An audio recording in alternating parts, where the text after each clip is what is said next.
Okay, so I had the privilege of interviewing the LGBTQ Student Center and talking to Michael Robinson.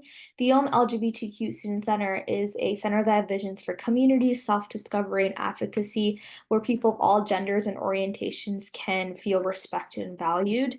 And we started off the conversation with, do you guys ever have convos about sexual health in this organization?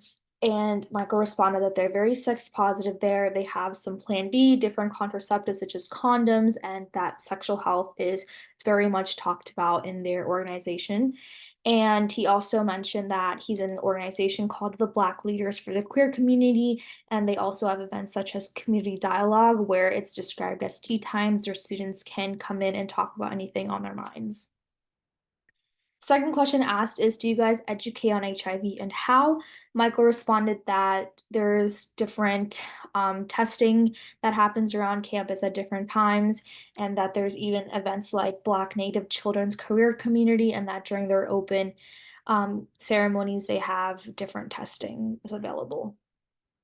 Third question asked is, has anyone ever come to you to seek help, and what efforts do you take to prevent HIV? He definitely feels like educating is a really strong way to put an effort to prevent HIV, but no one has ever come to personally to him to talk about HIV is what he responded with. The fourth question asked is your organization familiar with medications for the prevention and treatment of HIV? And he responded that yes, and he thinks that everyone should get on PrEP and that there's different items that can be useful living with HIV. Then we switched the interview kind of into healthcare disparities going on in the United States. And he said that there's a lot of healthcare disparities going around in the United States, whether that's Black women who do not receive maternal care correctly, or just Black women in general who aren't tested on, or women. Honestly, any minorities basically the medical system doesn't really care about. We should make positive strides to change that narrative and for openness about talking about those narratives, is what Michael responded with.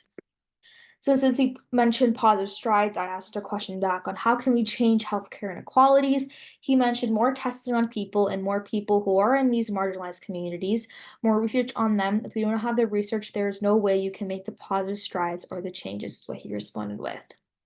And then we switched to Miami, the University of Miami in general. Do you think the University of Miami does a good job of HIV prevention educating the student body? The response was, I feel like they do a better job than most. I wouldn't say that they do a great job at it or a good job. There's ways to reach out, but making it known and making it feel like people can is definitely that be worked, or either more openness or more departments or people coming in from different places to talk about it.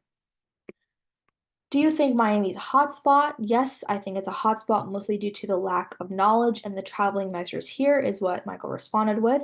If you have no knowledge about HIV and what the prevention methods are, and if you have sex with an HIV positive person, it is going to create this stigma against them and themselves where they aren't going to tell anyone and increase the spread.